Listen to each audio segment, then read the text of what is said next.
talk to him. All right, guys, welcome to the WAN show. Thank you for tuning in on your Friday afternoon. We were actually just noticing that viewership has been a little bit lower than usual over the last little bit, and we were trying to figure it out, and we went, exams. So there's no excuse this week. You guys should all be tuning in and hearing about the latest technologies and shaving technologies from Dollar Shave Club and notebook technologies from our sponsor ASUS. Jay-Z. Jay-Z is, I'll tell you what, if Jay-Z is ever a sponsor of the show, then I will shave my head with my Dollar Shave Club razor, and I will eat my hair. I will eat every... With, like, all the shaving cream and stuff? Yes, every last bit of it. Is that toxic? I hope not. I think if I actually died from consuming a product of a sponsor, they would probably stop sponsoring the show. Mainly because you're dead. There would be multiple reasons. We've got a great show for you today, guys. Towns is abandoned after selling 200,000 copies. And if you don't know what Towns is, it is a game. We can't give them everything right now. I know. So that's it. We gotta hold out on them. Yep. Apple is rumored to be buying Beats Electronics for $3.2 billion, which would make it their biggest acquisition to date. A marriage made in heaven, perhaps? Match made in heaven? A marriage of devils? Well, I don't personally really have anything against Apple products. Whoa. Let's wait. All right. We're giving too much information, man. There's Oculus Rift Bird Simulator. See, that's it. I'll show you too much information. Maybe. That bowel movement that I had before we started the show. Wow. I might have heard that. Anyways, Amazon patents taking photos against a white background. And then intro time. No, you forgot about the Oculus thing. I just said that. How could you forget Oculus? I just said that. I didn't hear it. What? I said what? I said Oculus Rift Bird Simulator. If I didn't hear it, it didn't happen. That's all the information I'm It's giving. not like you have a dash And then cam. you were like, I'm going to give too much information. That was what led into that whole thing. Oh, that makes sense. Okay, you never set up the intro, did you? Oh, yeah, I did.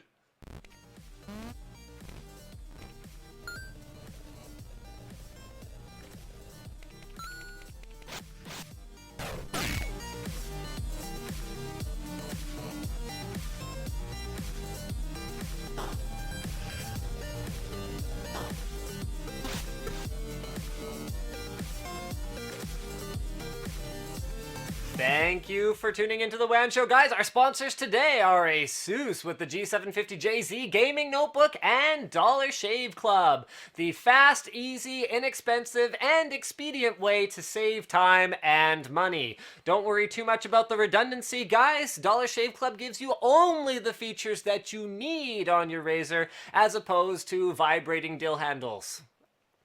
I lost track of what we were talking about. Okay, so let's move into our first topic, which is just unbelievable.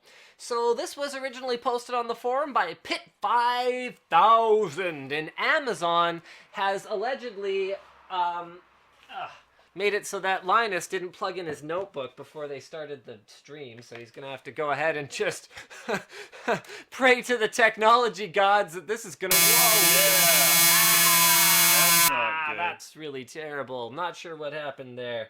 Why the sound? Let's try that one more time. I apologize sincerely to our lovely viewers who did not want to hear that HDMI. Oh, the title of the show is wrong. Thank you for that, Nick. We actually have a new guy, Nick, who is responsible for reminding me of things that are that should have been done. Yes, I'm really sorry about that noise. I apologize. Did it update? Are we good? There are we we go. golden? Yeah. It was like error. I was like, okay, do it again. Thank you, Twitch. You are so awesome. I love you. Okay, well that's better. All right, so Pit5000 posts, this is great, an article that originally appeared on Gizmodo.com about Amazon's revolutionary new patent, taking photos on a white background. Now, to be clear, this isn't pure patent troll asshattery. Yeah. It's just mostly patent troll asshattery. And to be clear, patent troll mostly refers to when the company uses their patents To be aggressive about things and attack people. to attack others. And really, the funniest thing about this patent to me is not that Amazon filed for it or that it was granted, but that no, I don't know what I'm it least is. surprised that they filed for it, because big companies just file for everything. Yeah. Just to see if they can make something stick. I'm extremely surprised it was ever granted, and I'm sure they are too. But there's some specific interesting things. They go down into specifics on the level of how much wattage the lights use, what ISO your camera has to be at, what f-stop your camera has to be at. Here's a diagram. Exact positioning of all the lights and all the cameras. Like, it's insanely specific. If you go, you can see some of it here, and if you go to the second source in the doc, you can actually scroll down and then see all the crazy specifics that are on there. So the second source right there. Yeah, so here's the actual And then patent scroll down a office. bunch. Here, I'm just gonna switch Sure, over yeah. there. So, I mean, okay, I guess the thing that surprises me Here, is- these are all the crazy specifics. yeah, so wherein the second rear light source is further positioned at a distance above the floor that is about 1.5 to 2.5 times the first distance and oriented at a downward 45-degree angle relative to the floor. And it's like this entire thing. So, you know what? No. The thing that surprises me is that Amazon filed for this, Yeah? as opposed to that it was granted, because it's specific enough.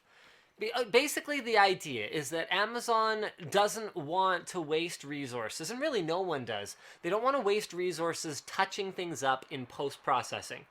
We waste a fair bit of time around here using a green screen, because when you have a green screen, if the lights aren't exactly the same that time, or the actor stands a little bit further back or further forward, or whatever the case may be, you can end up with a situation where you have to touch it up and you have to tweak it in order to get it to look right. And people won't be able to tell because of right. the pixels. That's right. Amazon's technique requires no touch-ups. And that's what they're patenting. They're patenting a perfect technique for taking photos on a white background so that no touch-ups are required. So I can kind of see why it would be granted. The thing I don't understand is why Amazon bothered to file it, because of two things. Number one is that by filing this extremely detailed patent, all they've effectively done is given anyone and their dog the ability to replicate their supposed perfect technique that has never been done before for taking perfect product photos. The other thing is that they could never prove that anyone reading this patent and replicating their exact technique used it. Someone could just say, oh, well, no, I had the pedestal slightly lower. It was at 39.5 degrees.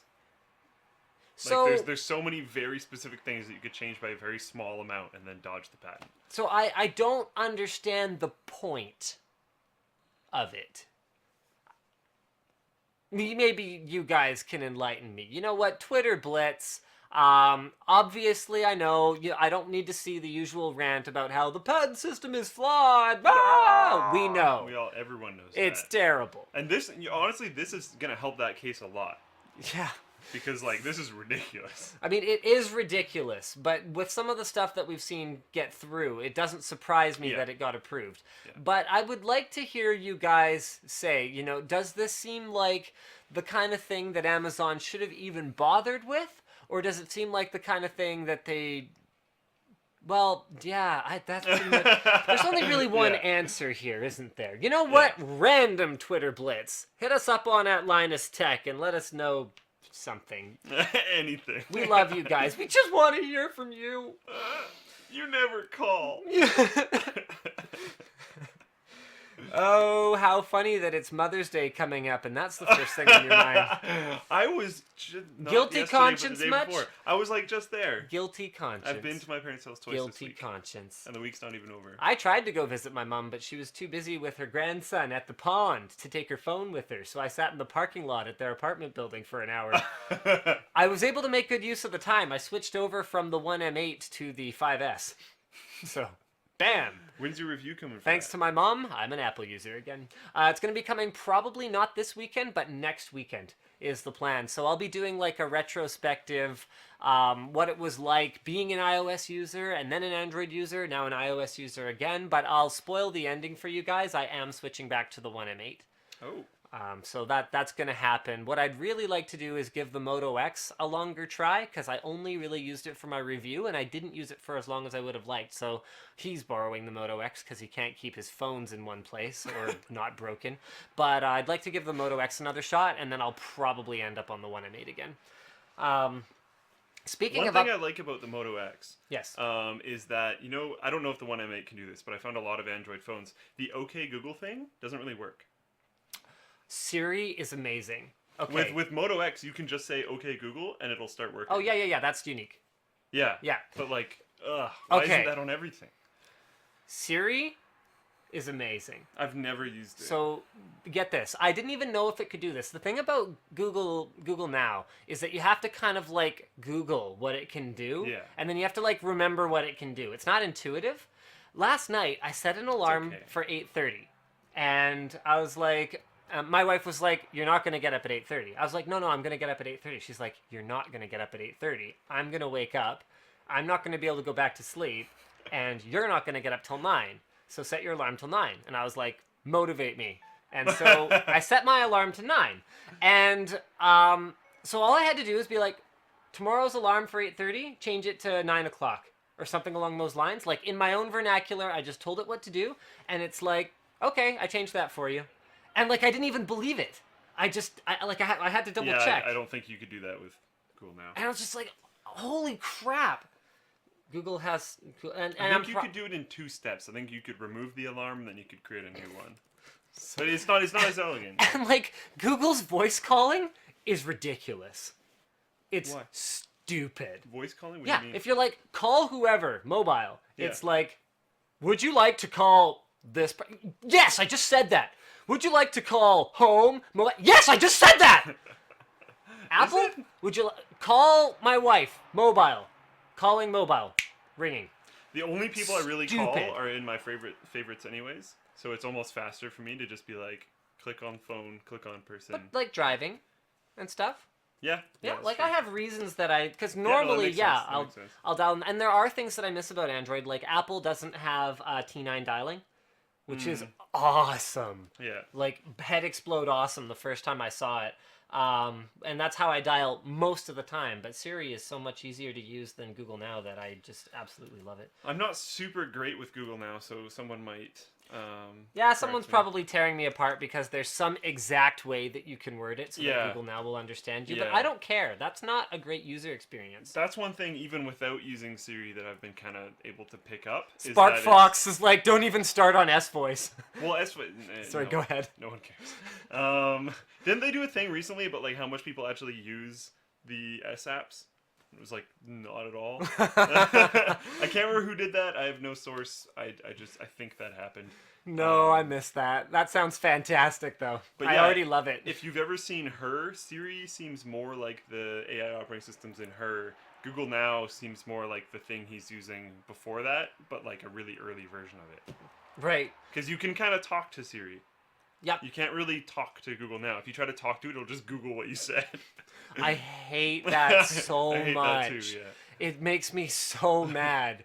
Like, no, I didn't want it to so happen. mad. If I And wanted I you to think- Google something, I would have said like Google search and then what I wanted. You know what? Well, you know what pisses me off most about Google Now is I live in Surrey. I live in a city. Right, I live in a right. city called Surrey. Okay, and so half the time I try to navigate anywhere, it's like something Siri. Siri.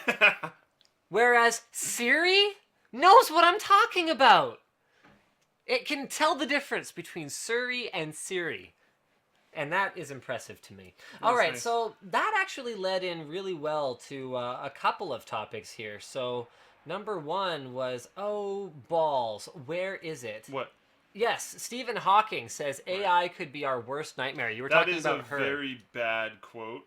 Or It's- worst mistake in it was- history or something. Yeah, because they're grabbing like the second half of it. it could be like it could be the best thing or it could be the worst mistake. Yeah, so fortunately, Minimalist, the gent who posted this, or lady who posted this on the forum, has the actual quote, which is sort of blah, blah, blah, blah, blah. It's good, saying it could be the most significant thing to ever happen in human history, as it's... Oh, no, wait, no, he didn't. Oh, bollocks. All right, so we'll have to go here. Could be our worst mistake in history, but that is a very sensationalist headline. Ah... Okay, forget it. Luke already covered it pretty well. So the idea is that what he actually said is that it could be the greatest thing ever, or it could also be our worst mistake, because we can't predict what... Here it is. Although we are facing potentially the best or worst thing to happen to humanity in history. So they grabbed like the second half of a sentence, then we're like, oh my god! But what he actually said was best or worst.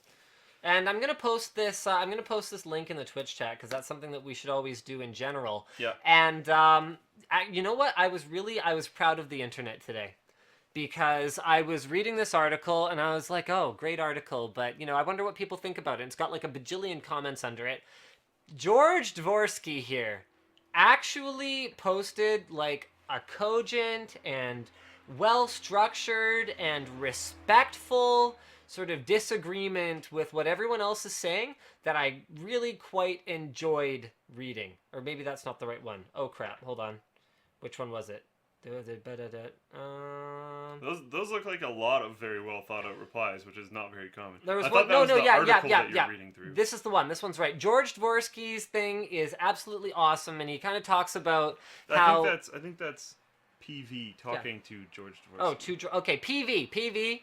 You are the man or woman, because that is a great response, and it just kind of talks about how a lot of the fear that people have of AI is based on the assumption that AI would behave the way that humans do, and that it would perceive a lesser being as something it has to crush or has to destroy, and he kind of outlines 3 likely scenarios. So scenario A, which is that the AI attempts to destroy humanity, scenario B, that the AI attempts to help humanity, and scenario C, that it just does nothing at all.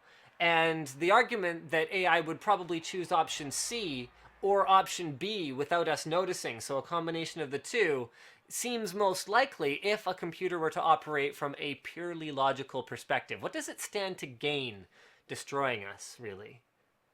Well, probably a better environment. A better environment for what? It's metal? It's not like it's going to take up space. But it needs to be able to gain electricity. If it had solar electricity, we could possibly pollute the sky or ruin things. Right.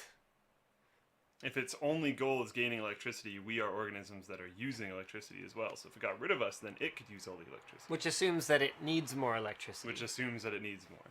I don't know. So I haven't even read this. I'm just throwing in devil's advocacy. So yeah, I mean, so anyway, this writer makes a very, very strong argument for it probably doing nothing. And honestly, that's kind of my side of it as well. Is because we would pretty much have to program in the hate for us for that to even happen. Or not. Because the whole thing, the whole AI thing is that it can learn. Is that it can learn and it can come up with its own ideas. And if that idea happens to be a way to improve itself or to manipulate people to, improve it or whatever else the case may be, I suspect a very smart being would want to do all that without being noticed. That's all. Yeah. All right, so, and that actually led really well into one of our... Oh, you know what? Let's do our Twitter Blitz, and then we'll move into one of the other things that led pretty well into one of our topics here, which was Samsung's head of mobile design resigns after the Galaxy S5's poor reception.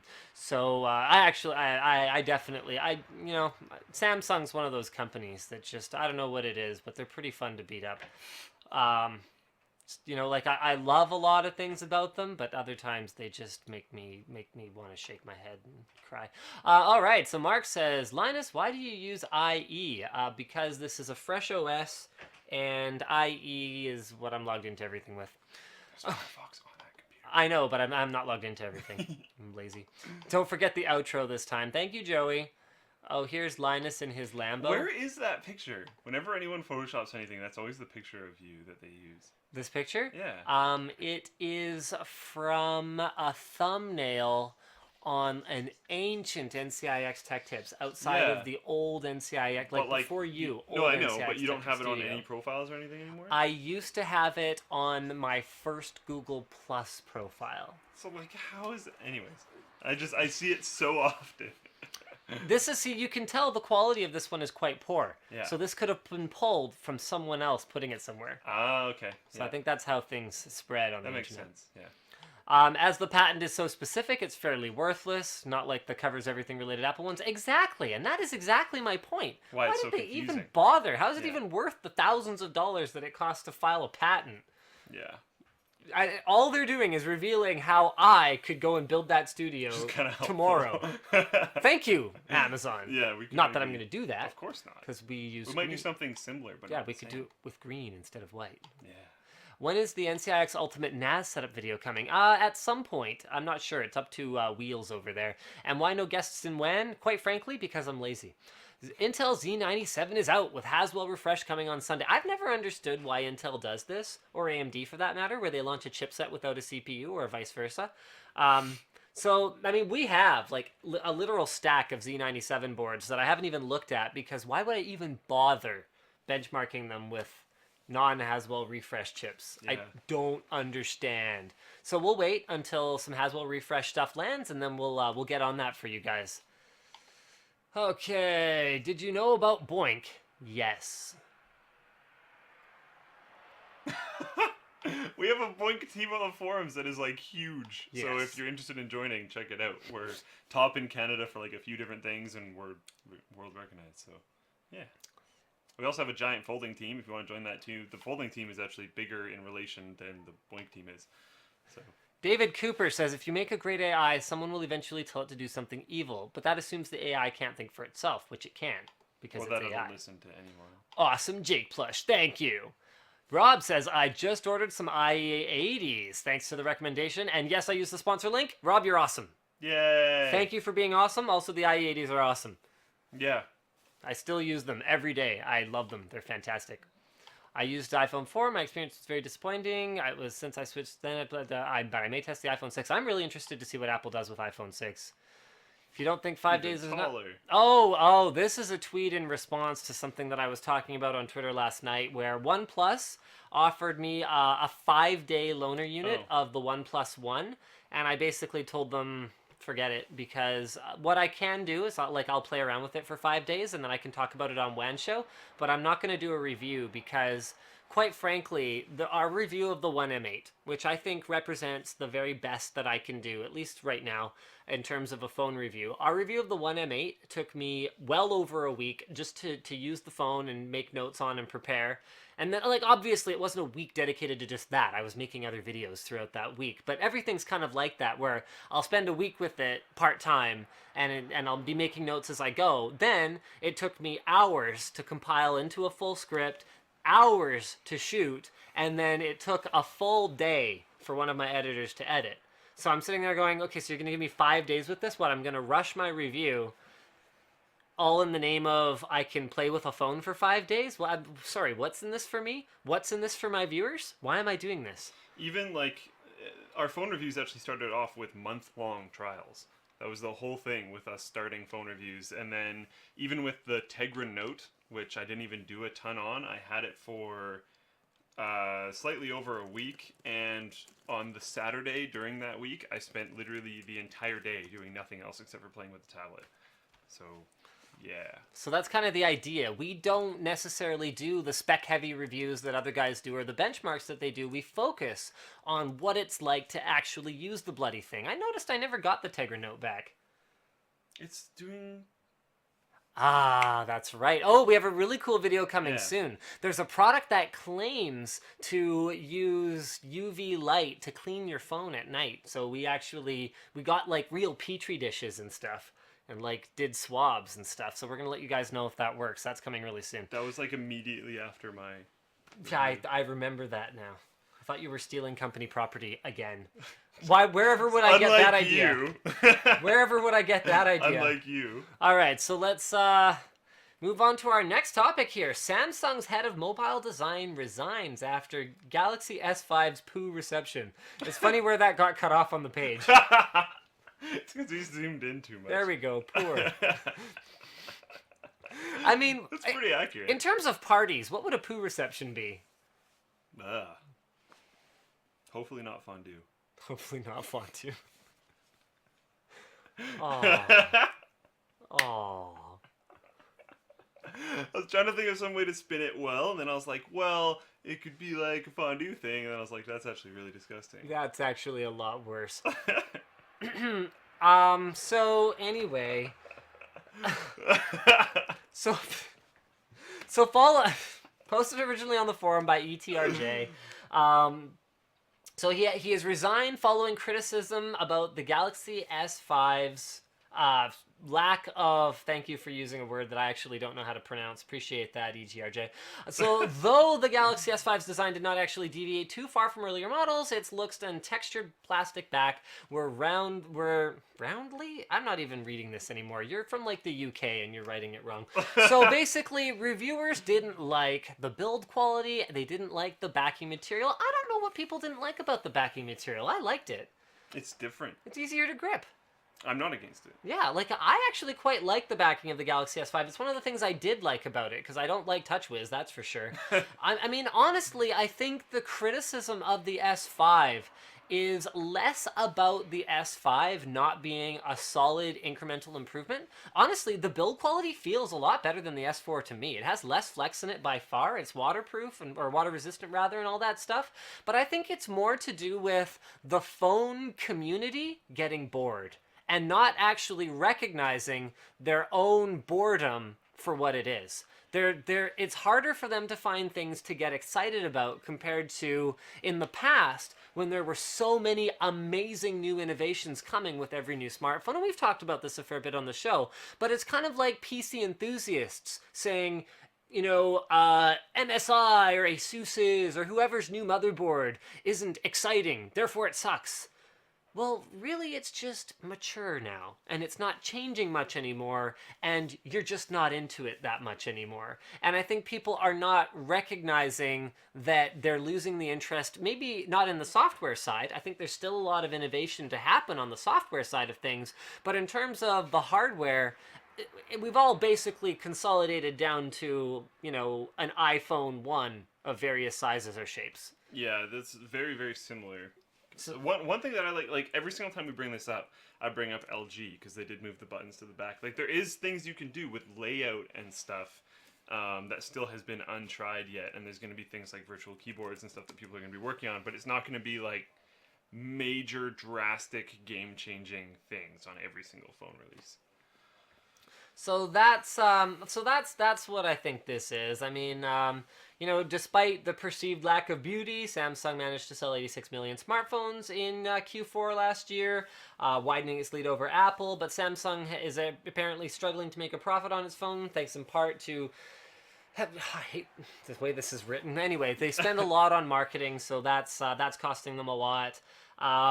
I guess that's all there is to really say about that. Is I think it's just people not being excited about the phones in general, and not that Samsung is particularly doing anything wrong. I mean, I mean they are doing things wrong, but they're not doing anything really new wrong. Like they're still making TouchWiz for old people, which I don't know how to fix something like that. Because when you've cornered the market on old people who can't see their screens very well, it's not like you want to go ahead and change all your UI elements and make them small. But you could have like a scaling option or something. Yeah, you could have scaling that works better, I guess. Yeah. That's an option. All right, so I was looking for a segue here, and I've got nothing. But No, I this don't think so. is absolutely brutal. I mean, when I first heard about this, I was kind of sitting there going, well, geez, I hope this doesn't go anywhere because we review things, and sometimes we say negative things about them. So you were actually looking into this a fair bit, I thought. Do you want to cover this one? I've done a lot of talking. But I don't know where it's really going to go. Amazon axed them really hardcore really quickly. Well, I think it was you're skipping to within- the ending. You haven't told them what happened yet. I don't like. Okay, so someone posted a review, and then MediaBridge freaked out. People are saying that MediaBridge has had falsified or faked reviews in the past, and then this one crazy inflammatory review was really bad. MediaBridge came back saying that, oh, you cost all these people jobs and all this kind of stuff by posting this review, and it's inflammatory, so we're going to go after you.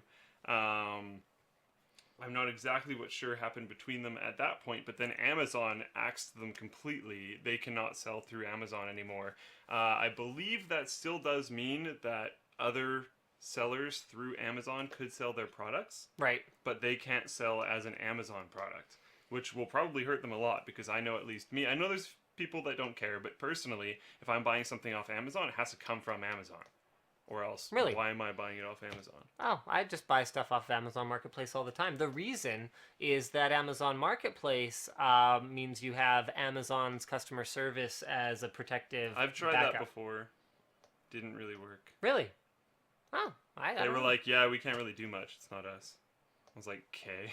Oh, wow. Yeah. That's why I personally only do it through Amazon. I have done it. Example, I have done it before. Right. And it totally didn't work out at all. I bought an old school game. And it came in the box and stuff, and it was a really good price. And I ordered it online, and I've never really liked ordering old school games online because Right. it's very possible. Like the game store that I buy from locally, they have like a 9-day return thing, so you can go home, make sure the game actually works because Right. it's probably ancient. And Right. then if it doesn't work, you can get your money back. Online, that can be kind of an issue, right? Right. Sometimes So- it's not even worth the cost of shipping it back. Yeah, it depends. This time it didn't work, and I was like, okay, well, I want my money back because it was a nice in-box game, and it did cost a little bit of money. And they weren't responding, so I went to Amazon customer service, and they were like, well, Huh. I don't know. Well, there you go. Okay. Well, you learn something every day. So basically, what it looked like was going to happen here at first was that just, a guy posted a negative review where the negative review did contain some pretty specific criticisms of MediaBridge / MediaLink, and that was that it was just a rebadged router, which honestly a lot of consumers think that that's a really big deal. It's not. Most things that you're going to be buying are actually rebadged. Have you ever bought, and it depends on how you even want to define, rebadged. Have you ever bought a D-Link wireless adapter?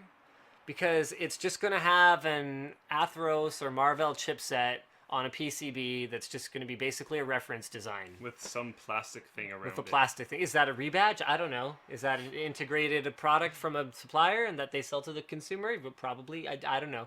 So, I mean, maybe it was a rebadge, maybe it wasn't. What the reviewer also said was that... said it was blah, blah, blah, said that they had falsified other reviews on Amazon in order to make their products seem better than they are, which is a pretty serious accusation.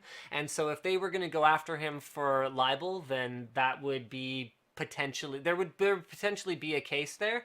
And then the problem, though, is that what MediaBridge did is they came back saying, you have harmed MediaBridge. We intend to hold you liable for all damages sustained. They said he must delete his negative product review on Amazon within 3 days of receiving the letter, stop all defamatory and injurious conduct toward the company, and agree never to purchase or comment on a MediaBridge product again. So the reviewer has actually since changed the review to remove the statements, but, I think that that's not... This quote too. The damage is just kind of done at this point. The quote about the reviewer removing the statement is kind of interesting because it goes exactly like this: the reviewer has since changed his review completely to remove the libelous statements, but unfortunately not before having an army attack us on the internet. Yeah, this is from MediaBridge. So they're basically accusing the reviewer of colluding with other internet denizens to go and thumbs up the review, because it was a big part of the problem for MediaLink, I guess, is that it was the most helpful negative review. Yeah. And honestly, those are the ones that people see. The most helpful positive one, the most helpful negative one. And it had a bunch of people thumbsing it up saying it was helpful, so... And sometimes I see Reddit as just a pack of dogs that needs something to go after all the time.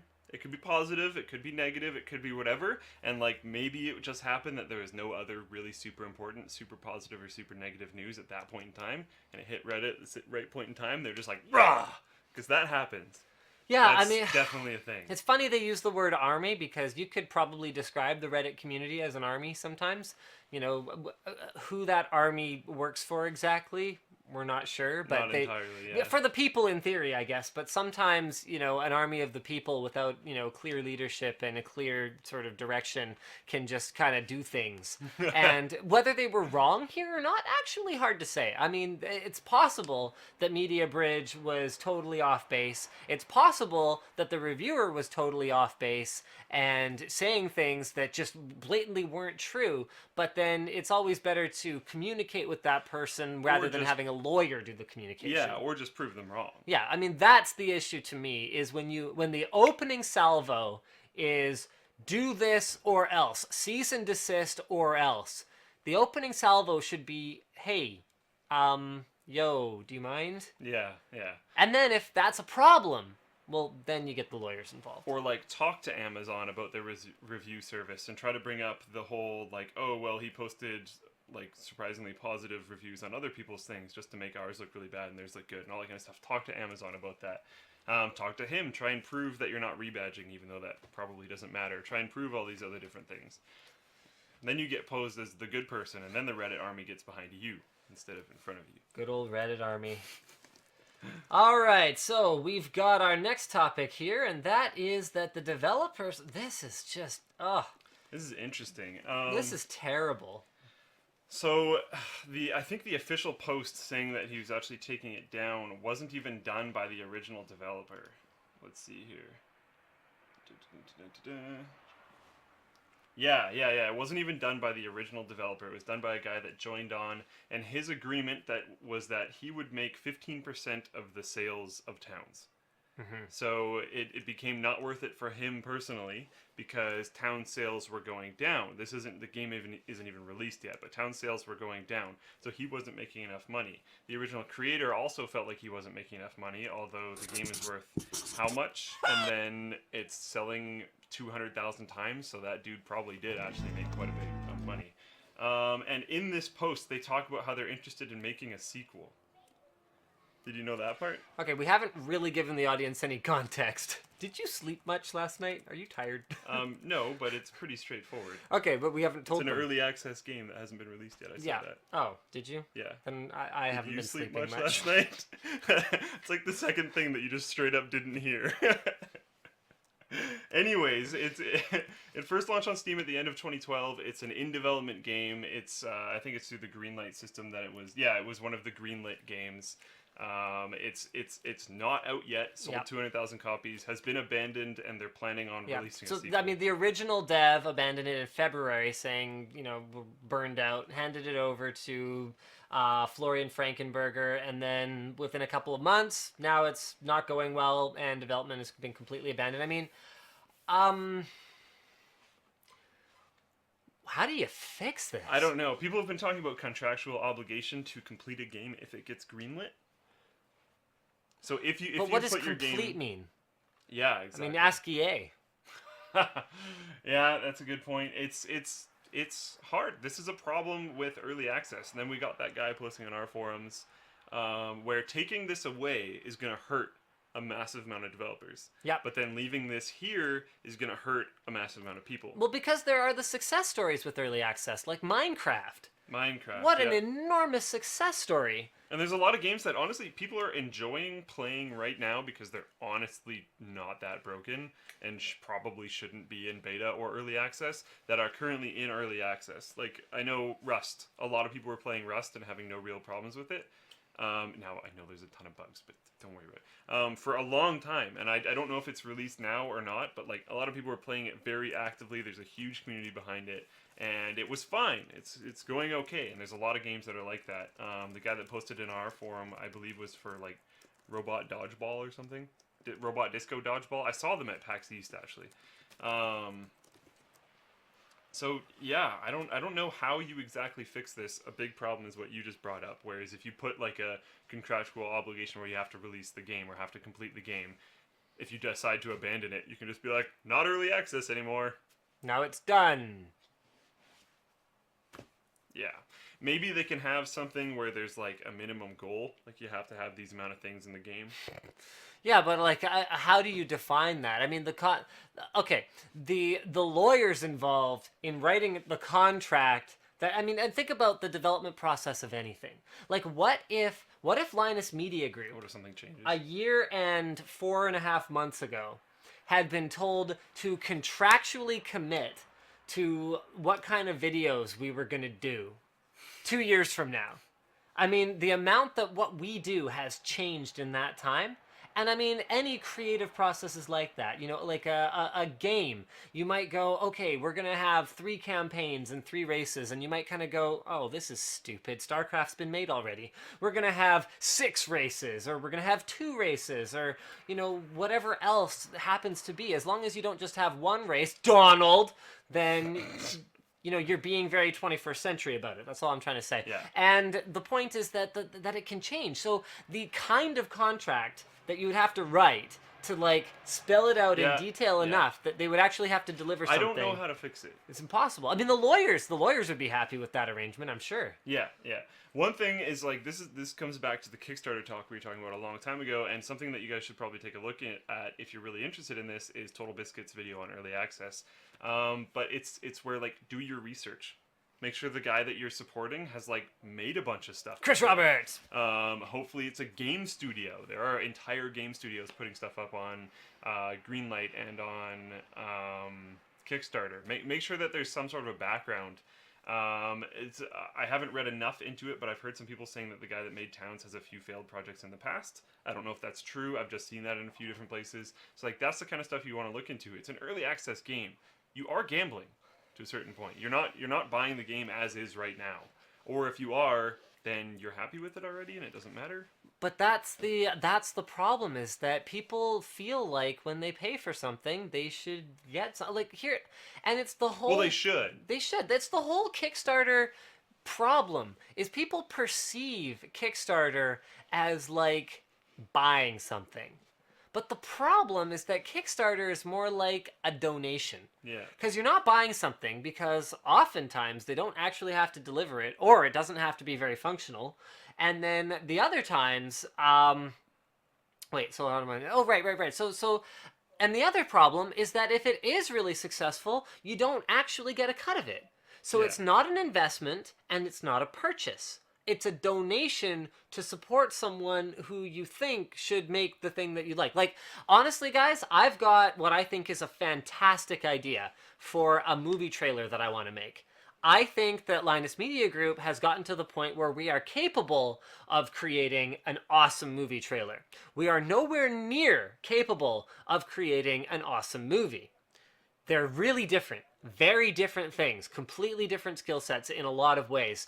But what we could easily do is we could kickstart, and that's the thing, is a well-merchandised Kickstarter. So we could kickstart, support us to make this movie, give us, $100,000 or whatever the case may be.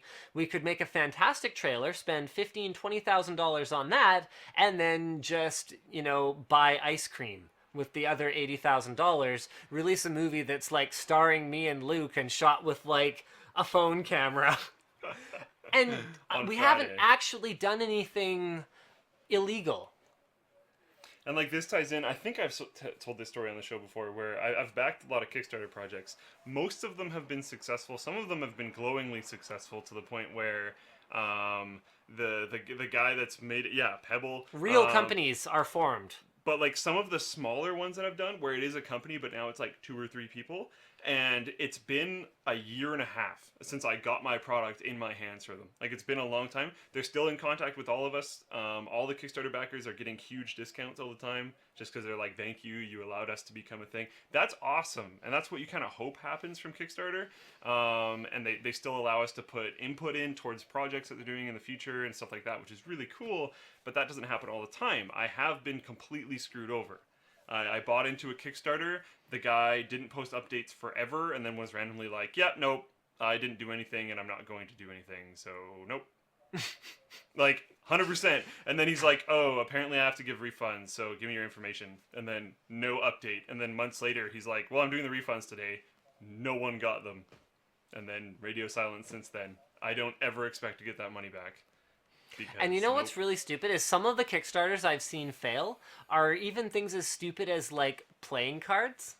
Yeah. They just Yeah. flat out didn't make. It's like, really, what did you spend the money on? And you know, a lot of the time I think it's on like a posh office and like a nice new computer to put on their fancy desk, when really it frustrates me the way a lot of startups behave, like they already are making the money, as opposed to figuring out how to deliver the product the best that they possibly can to their customers the best way they possibly can without spending that money, so that they can keep that money to reinvest in themselves for the future. I mean, that's how I think businesses should be run, but a lot of the time that's not really how it goes. There was recently a Kickstarter. I don't remember what this was for. I wish I had research on this, but they were complaining that they had ran out of money because one of the employees in the company, when they're running their Kickstarter, was in like serious money troubles. So when the Kickstarter ended and they got all the money, he took like a third of it.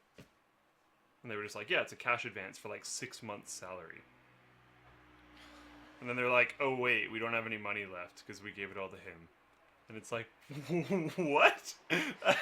Are you kidding me? Was that somewhere on the Kickstarter page? We were funding this guy's, like, probably, I'm gonna assume, gambling troubles? Like, Could be no? drugs. Could be drugs? Could be anything? Like, no, that wasn't a part of the Kickstarter, but... Could be that's just what they did. anything. I used to work with, I used to have a coworker who we were in sort of a similar, without giving too much detail, I have some idea what kind of money she made.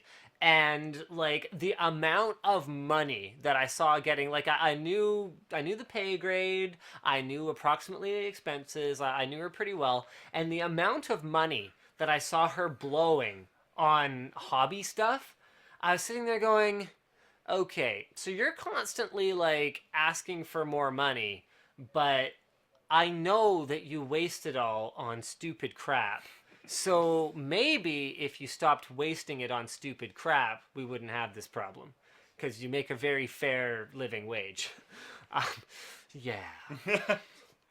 Speaking of a fair living wage, 3.2 billion. Apple's reportedly considering Living buying wage. Beats for 3.2 billion. Oh, this has been updated since the last time I looked at it Yeah. by Alex Goes High. Yeah. It's apparently kinda confirmed. So, right, yes, I did hear about this. So, Dr. Dre was caught up celebrating the deal in his studio because he posted a video about said celebration on Facebook that has been deleted. The Verge evidently saved it to their servers prior to the takedown. So, basically, in the video, Dr. Dre describes himself as the first billionaire in hip hop and, doesn't explicitly confirm the Apple acquisition, but the implication there is that the deal is basically already done. So Apple would be acquiring not just like headphones, which to me is less, I mean, yeah, it's a huge business and all that, but that's less of a big deal. And probably if Apple decided to release their own Apple branded headphones, they could crush Beats headphones if they really felt like it. I mean, the kinds of people who buy Beats headphones are probably going to also be interested in Apple headphones. And quite frankly, I have a lot more faith in Apple than I do in Beats when it comes to making a decent pair of headphones. I'd assume it had really good build quality, which I don't assume of Beats. I don't also even do know, not but assume. I don't assume. They're nothing I've special. never bought a pair of Beats. So I forget where I was going with that. What is your thing? Right. You said you have a very unpopular opinion about I'll get to that. So Apple will also be buying Beats' streaming service. So that is a music streaming service that's actually similar to something that Apple's been rumored to be developing. So it would potentially work on Android devices. So this could be a great way for Apple to get into the music streaming service. I mean, music is something that Apple's been very heavily into since the Jobs days, and it could allow them to get a chunk of that pie on the Android side without like creating branding weirdness around, you know, iTunes for Android, you know, whatever they want to call it, or whatever that ends up turning into. So I think that's actually more interesting. It's funny to me that this is actually by far Apple's biggest acquisition. So it's the second biggest was actually Next back in 1997 when they brought Steve Jobs' Next computer company back, or Computing Next, I forget what it's called. Anyway, when they brought Next back into the fold and reacquired Steve Jobs. So this is far bigger than that. Apple's more about the little strategic micro acquisitions where they see like a really smart technology and buy them up before they get big. Yeah. So this is very uncharacteristic for them making like a power move like this. It's interesting. I see it kind of makes sense though because of how much they're already entwined. Yeah, sort of. I mean, they sell Beats in the Apple Store, but I mean, they also sell Cooler Master like aluminum phone stands in the store. Yeah, but I bet you in terms of revenue, Beats brings in a lot more than the Cooler Master aluminum stand. You know what's baffling to me is how I managed to live in the kind of bubble that I live in. Like when we were trying to do the Hackintosh build, the guy we were working with, Rampage Dev, who's a Hackintosh developer, Really nice guy. super nice guy. We really like him. Cool guy. He was like, "Oh yeah, to create the bootable USB drive, just plug it into a Mac and do this." I'm like, I don't have a Mac. He's like, "Then borrow one." I'm like, I don't know a single person who owns a Mac. And he's like, "What?" I'm like, "Look, don't worry, man. I'll figure it out." But I don't know a single person who owns a Mac. I don't know a single person who owns Beat headphones. Did I say Beats? Beats headphones. Who? Someone who works here? A while ago. Who? I don't think he still has them. Do I have to hit him? I don't think he still has I know them. he has monster turbines. Is it Brandon? No. It's not Ed, is it? No. No! He had them a while ago. I don't know if he still has them. No, we were making fun of people who own Beats headphones. Yeah, and I was saying that you have monster earbuds, but those are actually fairly well reputed, so you're okay. You're off the hook, Brandon. But yeah, he had the like small ones that go on your ear. Oh, really? Yeah. Oh, headache. So It was a while ago though, and he got like an employee discount on them. It's our new guy. We are all ashamed of him. I wouldn't have hired him if I'd known that. That is a very sad state of affairs right now. Imagine he posted that on the audio forum. So here's just get slaughtered. Here's what I will say about an Apple Beats acquisition. I would actually be pretty excited to see a product that came out of this union. That's what I'll say. That's all I have to say about it. Guys, I'm going to create a straw poll. Because Apple owns them, would you be as... I know, that would never happen. I'm not even going to put that up. I was going to say if it was the other way around, and I was like, no. There's no way.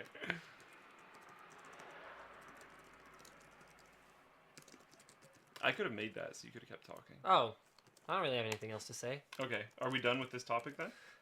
Yeah, I'm just going to, basically, I guess I do have more to say. So the reason that I would be excited about that is because Beats, I appreciate their style and I appreciate their marketing, but what has always been lacking for me is the actual build quality and the actual exceptionalness of the product. So anything good. Yeah. So, but what they've been good at, what they have been good at, is increasing the demand for quality audio solutions. Because people were like, "Wow, this is bad. I want to buy something better." No. Like the commercials, like the HP Envy commercial, where they have Dr. Dre with his stupid headphones on an HP notebook, and like talking about how better audio enriches the experience, because it does. The problem is that Beats never actually delivered the enriched audio experience. But the good thing they did was they made people aware of crappy audio and how much it sucks. So what I would like to see Apple do, so here's my straw poll, you guys. What I would like to see Apple do is actually build something with Beats branding that is good. Because hate on Apple all you want. The iPhone 5S is an exceptional piece of hardware, and even the Android fanboys have to agree that what's great about the HTC One series, the One M7 and the One M8, is that someone on the Android side finally rivaled Apple for build quality, which would imply that we never had anything equivalent before. They are quality built products, they're fast, Apple actually engineers solutions that are good, they're processors that they actually build themselves, unlike pretty much everyone else. With the exception of Samsung, where they're just using an off-the-shelf processor, Apple actually engineers the crap out of things.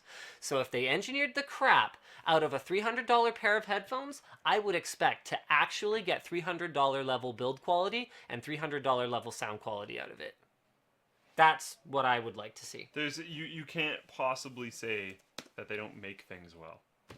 You can, but it's just stupid. That's all I have to say about that. Okay, well, I guess, so... yeah, you could technically say it. Yeah, you could say it, but you're just completely wrong. Yeah. So, there you go. Do you want to do a topic? Sure. Pick one you like. There's a few left, actually. There's a lot left here. I'm going to throw those straw poll results up there. Boom.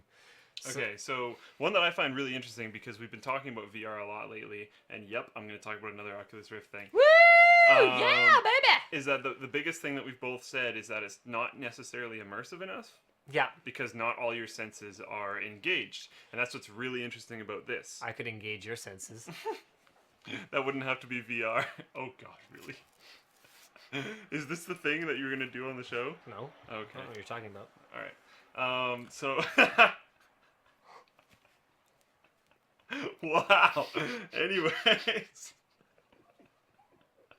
So a company called something Birdly, I think, I'm a little bit distracted right now, has created this giant machine thing that they're quoting saying, you do not control a machine, you embody a bird. The red kite, which is a bird, by the way. But honestly, you're controlling a machine. But what's really interesting about it is that it engages your physical sense. So you're laying flat up on this machine, and then you have to flap as if you're a bird, like he's doing right there. And then it is putting smell into the environment. So what you see on the Oculus Rift is pushed through towards you. So if you're flying over a forest, you'll smell a forest. If you're flying over mud flats, you'll smell mud, whatever. And you can see that giant fan right in front of him. That fan will change how fast it's spinning depending on how fast he's going in the game. So if he starts going really quickly, the fan will start spinning really quickly. So you're getting, not necessarily accurate, but you're getting representative wind speed towards your head, and you're getting smell, and you're getting vision from the Oculus Rift.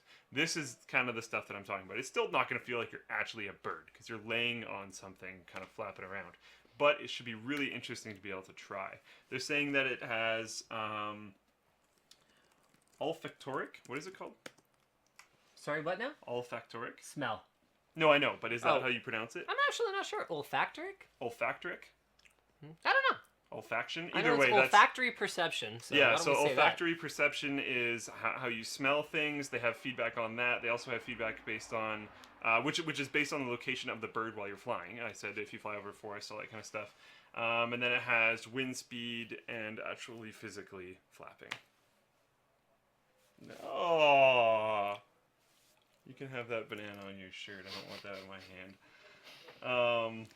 Cool though, because this is just the tip of the iceberg when it comes to exciting things that we're going to be able to do with VR. Yeah, and like this maybe isn't the most realistic thing for something that everyone's going to have in their house. Yeah, it's like if we had conversations before about how I was like, yeah, Omni is cool, but like I wouldn't find room for it in my house.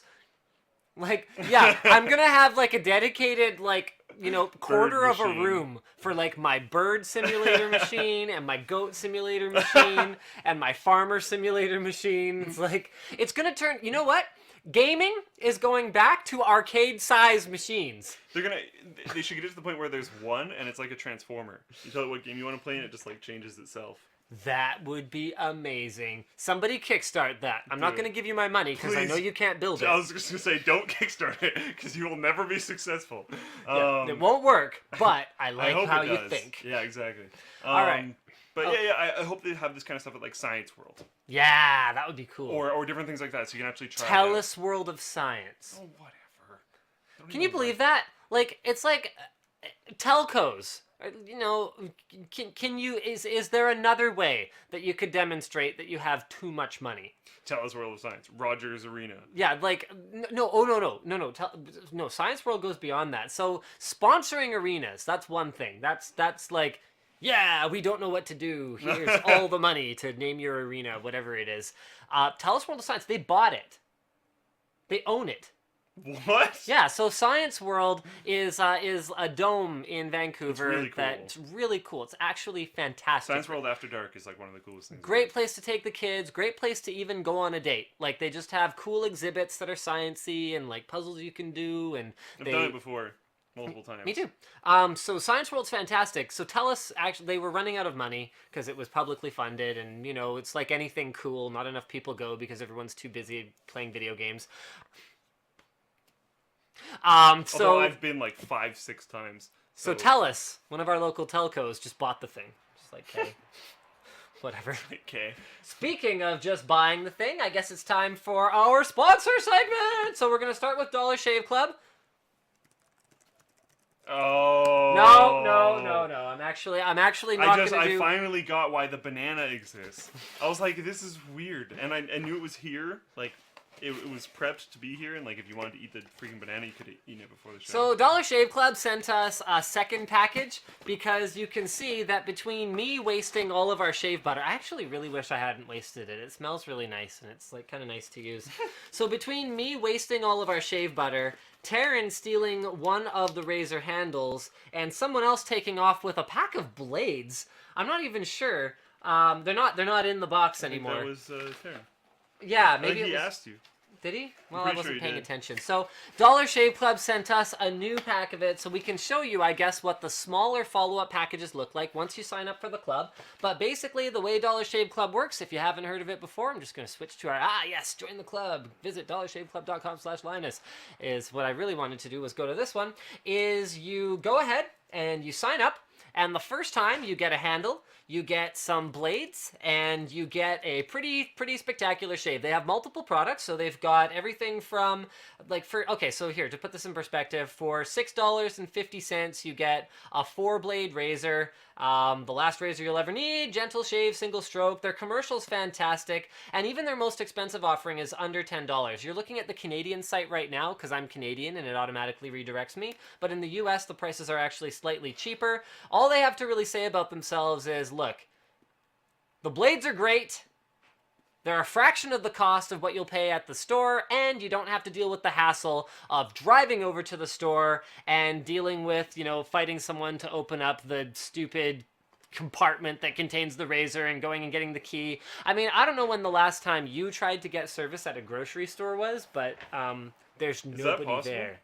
Sorry? I don't think I've ever actually tried to get service at a grocery store. In theory, they have people, like, in the cosmetics department, where normally you would find... The cosmetics department, I've seen people. Yeah, so you can usually go get one of them to come and help you with the shaving supplies.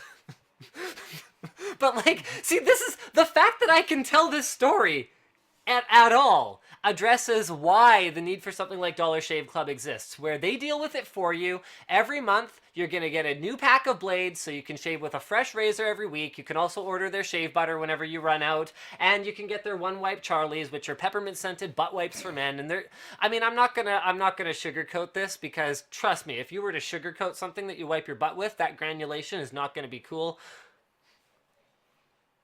Anyway, sorry, I'm not going to sugarcoat this. Basically, they're pre-moistened towelettes that smell nice, and just to help in terms of effectiveness when you're trying to, gather up the troops, so to speak, and have them not smell when you're sitting next to people. You know what? My job isn't as easy as you might think it is.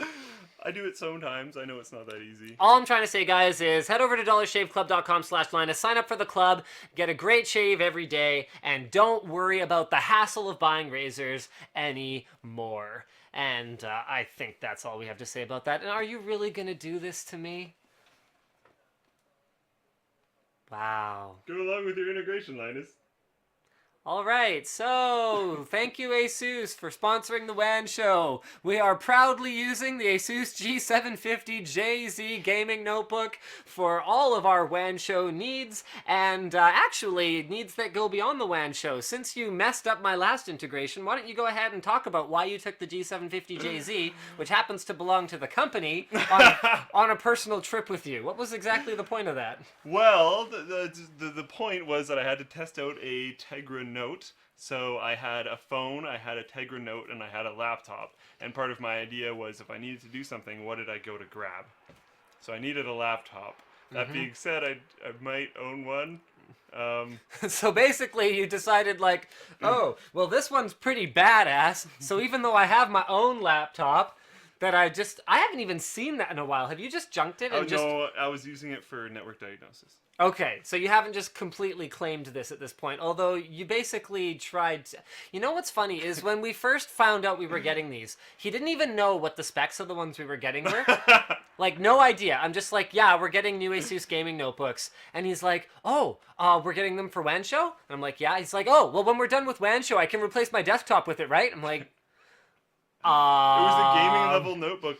I knew it was going to be faster than the desktop that I have, which, like, I'm happy if it doesn't it's crash. not even that bad. It's got a quad core. Yeah, but, like, oh, man. Okay, so crashes. The point of the G750JZ, it's not the lightest thing ever, okay?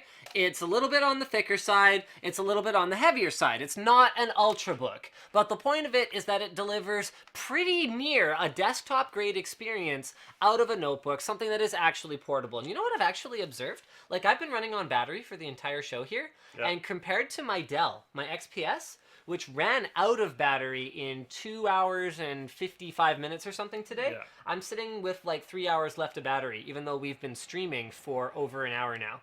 And I've been using it with battery before the show. So, I mean, I like that. The thing I like about a large notebook is that they can go ahead and put a big old battery in it. Yeah. And the fact that the GPU is not even on when you're just doing basic things with it means that you don't actually deal with that power loss. You know that, right? Yeah, I know, but there's still technically... It's a little bit. It's not much. Yeah, These days, it's not much. Yeah. I forget what the features... Optimus, right. That's awkward. I was like, oh, yeah, I don't remember what that's called anymore, but the point is that it comes with a GTX 880M, which is about equivalent to a GTX 770 desktop GPU, and it comes with a Core i7-4700HQ, which is actually not really equivalent to anything. Intel's desktop CPUs are faster, but still, in our testing, we found that it kept up, you know, running Bioshock Infinite on Ultra, Battlefield 4, all that stuff with a pretty reasonable gaming desktop. So that's all we have to say about that. Thank you, Dollar Shave Club. Thank you, Asus, for sponsoring the show. Remember, guys, if you want to join the club and get a great shave, not like you. You've just stopped shaving entirely, haven't you? Well, my Dollar Shave Club razor had to be, like, borrowed for an integration and stuff, and then... Yeah. Oh, that's why. Because I was saying, because I knew at least 2 of them were missing, and I was like, oh, one of the handles is back. Ew, it has, like, stuff on it. Is that you? And then I probably don't really want it back. Okay, well, I'll give you one back again, because I specifically asked them for a new one. I'm going to a birthday party on Saturday night, so I'm going to have to grind my face with my 2-year-old razor. Take the razor, jeez. You're killing me here. Anyway, guys, you can sign up at dollarshaveclub.com/Linus, and for the G750JZ, I think you guys know where to buy notebooks. There are lots of places to buy notebooks. Like... thenotebook.com. Is that no? That's probably not a thing. I actually don't know. That's probably for the movie. Yeah, I would think so. Let's see. All right, so we're gonna go ahead and have a look at whether people would be excited to see an Apple/Beats co-developed product. The overwhelming majority of you say no or maybe, and the underwhelming... That's a pretty flat vote. The underwhelming minority of you say yes. But then, yeah... So for most of you, 0 cares were given. Okay, I get it. But I will objectively evaluate anything that comes out of that partnership. Before the show was on, he asked me about it, and I said, I just can't really bring myself to care very much. And he's like, well, you should probably blah, blah, blah, blah, blah. And I was like, yeah, but it's from 2 companies that I'm not ever going to buy anything from. You will never buy anything from Apple? Probably not. What if the iWatch is fantastic? But then I'd have to get that whole ecosystem. That's how Apple works, really. Yeah. It would have to be really legendary. What if the iPhone 6 is fantastic? It could be, but if you look at the trending, every single time that Jobs goes away... He went away once. Twice. Well, he died. Yeah? Really? That's twice. You're going to bring up Jobs' death. I tried to do it lightly. I tried to do it really lightly, actually. Just didn't work at all. All right, so Symantec's VP says antivirus is dead. This was posted on the forum by Nice Hat, along with some very amusing pictures. This one's fantastic. Yeah, if you guys can't read it, it's an anonymous Facebook post. My computer's being really slow. I forgot it had a virus. I'm just going to shut it down and stop using it until it goes away. Text me. And then it's just the most appropriate use of this guy that I think I have ever seen. Yeah, probably me too. That's a really good picture. That's fantastic.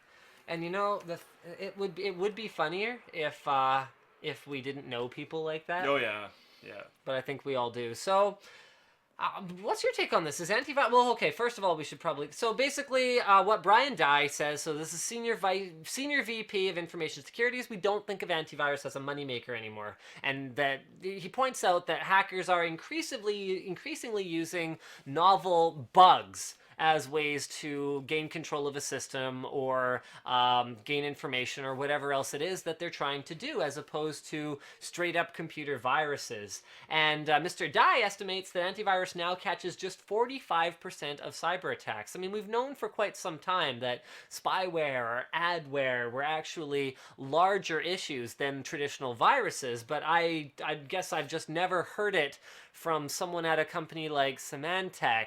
There's another thing though, like I think one of the big problems here is where he actually says we don't see it as a money maker in any way, and I think that stands out more than anything because almost everyone I know in the tech industry, not everyone, but almost everyone I know in the tech industry is running a combination of antivirus software. The same one. Almost everybody.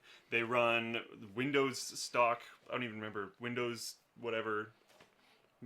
Not Defender, Security Windows, Essentials, whatever they're calling it now. Microsoft Security Essentials, MSE, there we go. Microsoft Security Essentials for passive scanning of viruses, because there's a big difference between when it's just running, constantly looking for things, and when you manually run it. Huge difference. So I see most people that I know are running that for kind of passive scanning, and then once in a while, this is a really good idea for a straw poll. Once in a while, they will download and run MBAM or Malwarebytes, and then run it for its active scan, the manual one, remove everything that it catches, and then just uninstall it. None of that costs any money. And the majority of people that I know that even run antiviruses are doing that combo, or just MSE, Microsoft Security Essentials, not even the MBAM once in a while. So I can totally see where they're talking about it not being a moneymaker. I'm surprised they're taking the stance they are. We're going like with the fake data and all that kind of stuff, considering that already exists with honeypots. Like I don't see them proposing anything that's really new. These are all things that already exist, so I find that a little bit interesting. And I don't think antivirus is unimportant. I think it might be unimportant to certain people. Yeah, for the random average Joe, it's probably fine if you just pay attention to what you're searching. You don't click on anything super stupid. Maybe you've been around on the internet for a really long time and you're really good at identifying download now buttons at this point, and you can read the URL at the bottom of your browser when you're highlighting buttons to make sure you're not going to some ad and you're actually downloading what you want, and stuff like that. Maybe you're good with that and you kind of either run MSE or nothing, and that's fine. You're probably okay, but at the corporate level, I think it still really matters. When if someone gets into your network and deletes everything on your server, it's catastrophic. I've done IT work for some law firms way back in the day. I don't do it anymore. But it was... I thought you still did. I do, but I'm kind of just like outside support. Right, okay. And like if they have a question, they'll email me, but everything's automated now. That I Right. I used to go in there all the time, because it was more like I was taking over for someone else, so I had to do a lot of stuff. Right. And now it's more just like if they have a problem, they'll call me in. And every once in a while, like every few months, I'll go in for a while and like make sure everything's good. Like I'll go in for a whole Saturday. Right. But it's not super common anymore. So sorry, you were talking about how you were doing Yeah, that. so them, huge, really big deal. They do a thing where I have it where one of their employees that's somewhat tech savvy walks in and plugs in a cable once every week, and it does a big backup to a computer, plugs in one cable, unplugs another cable, so it does a big backup to an offline server that's almost always offline, so it could still get infected because you are plugging into a computer that is normally online, Right. but it's probably not going to happen to the point where everything's going to be deleted. Right. Or if it is, they have two servers, and like they're both running different operating systems. Like there's a bunch of layers of security. That's a really big deal because if they lose everything, they're screwed. Right. They also have offsite backups. They have like multiple layers of security, so that to be able to take them down, you'd have to take down an offsite backup that's in the States, two things on site like Dropbox style. Not actually Dropbox, but Dropbox style backups, like all this kind of stuff. It's not going to happen. That's important. And then they run antivirus all over the place because it's important, because their data is super important. Right. Is someone being able to see that I have 800 hours on Morrowind super important? Probably not. Right. Okay. So I think it depends who you are. Well, it looks like actually our users are pretty safe. They practice safe internet browsing. So 30% of you are using real-time scanning and doing periodic cleanups, with 12% of you doing periodic cleanups only, and about the same number doing real-time scanning only, and about 11% of you using no antivirus, with the majority of the respondents, or at least more than any of the other replies, asking me to eat more bananas. It was hot. Unfortunately, since a banana isn't a real thing, I really can't do that. So I appreciate the thought, though. That was great. You guys are great. Okay, so Intel's Skylake. There have been some leaked documentalations. This was posted on the forum by QWERTY Warrior. The original article is from Tech Power Up, and basically it's 100 series. It's going to be coming with DDR4 support. It's going to be 14 nanometer processors, and it's going to feature Alpine Ridge Thunderbolt running at 40 gigabit per second. Wow. Man, that's fast. I'm kind of surprised they're jumping into 100 series. I see a lot of companies when they get to the top, they just reset. I'm okay with that. Yeah, I don't really mind. It's just I'm saying I'm just kind of surprised. I mean, AMD switched over to an X, but then Intel already has X whatever. So, yeah. What you gonna do? Painted yourselves into that corner, didn't you? So basically, compared to Haswell Refresh, and Broadwell, and to be clear, guys, Haswell Refresh is not a significant change over Haswell. It's just like slightly faster. SATA Express has been added. If you take the heatsink off of a Z97 board, it says Z87 Rev 2 on it. Like, it's not a big deal, but Broadwell is going to be a small generational change, or rather that'll be a significant generational change in terms of the manufacturing process. And then beyond that, that's when we're getting a new architecture. So that'll be Skylake, and that's coming in 2015. I'm actually curious to see when Broadwell's going to arrive. I guess that could be coming very soon then. Huh. I don't know. Intel doesn't really tell me anything. They just sort of, like, stuff arrives, and I'm like, yay, cool. Let's check it out. So it's going to have a whole bunch of really cool stuff. So they're going to have much improved wireless. They're going to have much improved Thunderbolt, and they are also going to have, hopefully, much improved CPUs. So this whole roadmap has been leaked. I guess that's really all I have to say about that, isn't it? Yeah. There's honestly, there isn't a ton of information right now. Yeah. So, yeah, take that and do whatever you want with 2015 is exciting. You know? Yeah. Even if it's late 2015, I guess if we got like a very late 2014 Broadwell, then a late 2015 Skylake could make sense. Yep. And that's actually pretty in line with some of the estimates we saw on that Thunderbolt 40 gigabit per second article that came out a little while ago. Ah, that makes sense. Yeah, so the timing is probably about right. Now, I think we should straw poll this, because something that you talked about before the show that had to do with Kotaku, the next article you're doing. I want to see why people care. Or maybe Twitter Blitz. Twitter Blitz, yeah. Okay, so there was so this was posted on the forum by Top War Gamer. Thank you very much for that. CEO Bobby Kotick has revealed that Activision is spending $500 million to try and make Destiny a hit. That's $500 million, which is a little less than double the unprecedented over $250 million that Rockstar paid to get GTA 5 made. I saw quite a few people attacking the article, saying that because it's on Kotaku, it's therefore completely not credible and completely stupid. But I would like to hear from our users. Maybe I'll create a straw poll here pretty quick here, guys. And then is Kotaku, because honestly, a lot of the stuff I've read on there, like, no one's right 100% of the time, but a lot of the stuff I've read on there has turned out to be perfectly fine.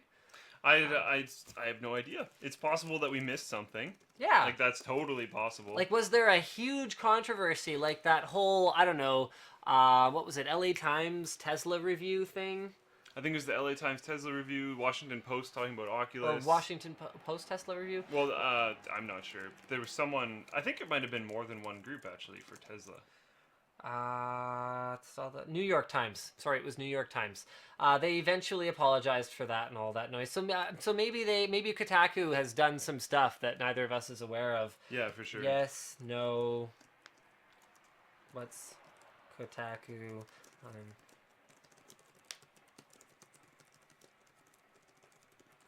Okay, so I'm gonna go ahead and Allow multiple choices if you're gonna have that on the poll. No. People have to pick one.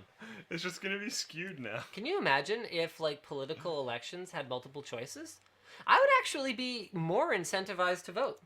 Me too, actually. Because if I could just say I don't care, they should have multiple choices. They should have multiple choices. Because you could be like, I don't care, but these ones. Like any one of these ones is okay, because then you wouldn't have to worry about the vote getting split between. And then that would probably help the whole two-party system thing. Anyways, we probably shouldn't talk about politics. Yeah, we probably shouldn't talk about politics. I'm sure there's a good reason that we don't allow multiple choice.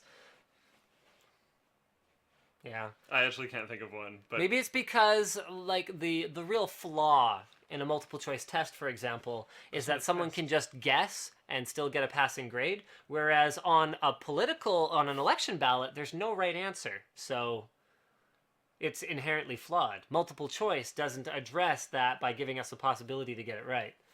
Maybe that's the issue. What? I'm just making things up. It's like that doesn't make any sense. No, it's called WAN Show, not WAN's Show. Weekly analysis, news, and sense. I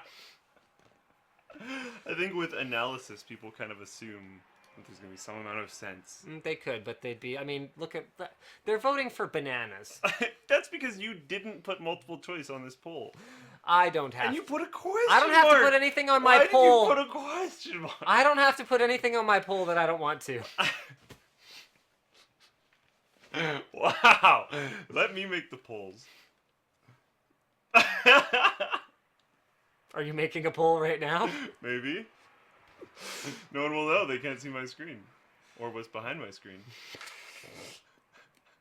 This show is the best. This show. Speaking of things that are the best, this is fantastic. Fantastic. Posted on the forum originally by L3 Black Moses. That makes more sense. Posted originally on the forum by Black Moses. The smartest protest ever. What do we got? The smartest protest ever? Yeah. Am I in the wrong section right now? No. No? Fast lane to subscribers. I thought we were in a different thing. We're talking about net neutrality. Yeah, but there's a total... Okay. Anyways, there's two topics about net neutrality. I thought you entered that one. I thought you were talking about this one. Yeah, that is the one I was talking about. Where did that go? Oh, that looked at the wrong article. That's why I was like, what? Okay. This makes more sense. Okay, so back to this. Okay, go. Okay, so what they're doing is, well, this web host, and I think there's now a GitHub that has the code for it, so other people can implement it and all this kind of stuff. But what they're doing is they're making it so that different IPs that access their website that are from the FCC are getting incredibly slow traffic. So like 28.8 dial-up, not even the fastest dial-up that we had, no. Like crappy dial-up. Yeah, so like if the FCC tries to access their website, it'll go that slow. I think it's kind of cool and it's clever, but I don't think it's gonna matter unless like Google does it. It's not going to matter unless Google does it, but it's not really the point. The point is... I get it, and it's cool, and it does drive a point, and it's very interesting. But. So we've got the Ferengi plan, or Ferengi, I can never remember. I'm not a Star Trek guy. The Ferengi plan is a special FCC-only internet plan that costs $1,000 per year and removes the 28.8 kilobit per second modem throttle to the FCC. We will happily take credit cards, Bitcoin, Dogecoin, and Dogecoin from crooked FCC executives that probably have plenty of money from bribes on our donations page. Sorry, we don't accept Latinum yet. So obviously the whole thing is just purely a joke, but the point is that net neutrality is important because it will prevent situations where an ISP can hold your internet connection or the speed with which you can connect to certain services ransom unless you're willing to pay them more money for it. And the problem with them holding, let's say I'm Luke's internet service provider, and I go, you know what, Luke? I probably don't like you. We live in Canada. You all suck. Well, whatever, man. You're stuck here. What are you going to do? Leave Canada? Canada's great for all kinds of other reasons. You can deal with crappy internet. Okay, so look, dude, you play a lot of games. You watch a lot of Twitch streams. Twitch streams, man, they use a lot of bandwidth. That means we got to go buy, like, switches and crap. And, like, you know, That's what I'm paying you for. those switches are really expensive. Look, don't worry about that. Those switches are really expensive, so we need you to give us some money to, you know, justify. So you can buy another football stadium? Because you're a heavy user, okay? You're putting more of a load Are you on calling me fat? You're putting more of a load on our system. That's a fat joke.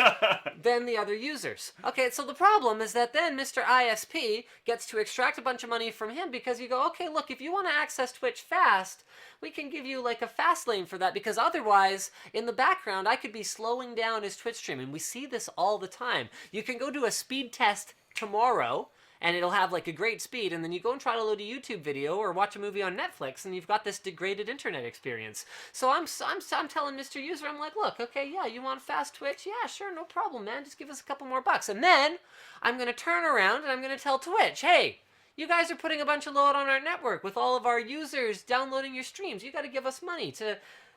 And so all of a sudden we create the situation where the ISPs can double dip and just take additional money to build infrastructure that they should have built in the first place. Which they got paid to build in the first place if you're in the States. And two, which they don't need. They're so baller. When it's at the point where like the only people that are buying these stupid investments, which is putting your name in front of a sports stadium, they're all ISPs or like cell providers? Are you kidding me? It's because they're just rolling in money. It's super dumb. They don't need any more money. Anyways, I do like the protest, though. I think it's pretty cool. I think it's fantastic. I think it really makes a point to people who maybe just don't care enough. Maybe they just don't care enough to look into it. Like, I mean, you know what? Let's all be honest with ourselves. Do you do 100% the best job you possibly can at work every day? Do you do 100% of the due diligence? Maybe a few of you do. Some of you... This is a really awkward position for me right now. Probably don't. I'm not asking you. The point... I'm not even creating a poll for this. I'm just asking you guys to ask yourselves. You know, do you... Whether your job is to dig ditches, or to cook food, or to serve food, or to make internet videos, or to drive a truck, or whatever your job is. There's thousands and thousands of jobs. Do you do it the best every day? Maybe not. So maybe what we just need to do is we need to wake up someone who's been asleep at the wheel a little bit and go, hey, can you create some havoc internally over there and like get some attention around this? And this is the kind of protest that does more than just create noise. Because emails are easy to ignore. Facebook polls or protests or whatever. You just ignore that crap because it's just stupid. It's not relevant. Whereas when someone goes to access the internet and it's slow, and they go, oh, why is it slow? You're starting the inquisitive process. I was going to say inquisition.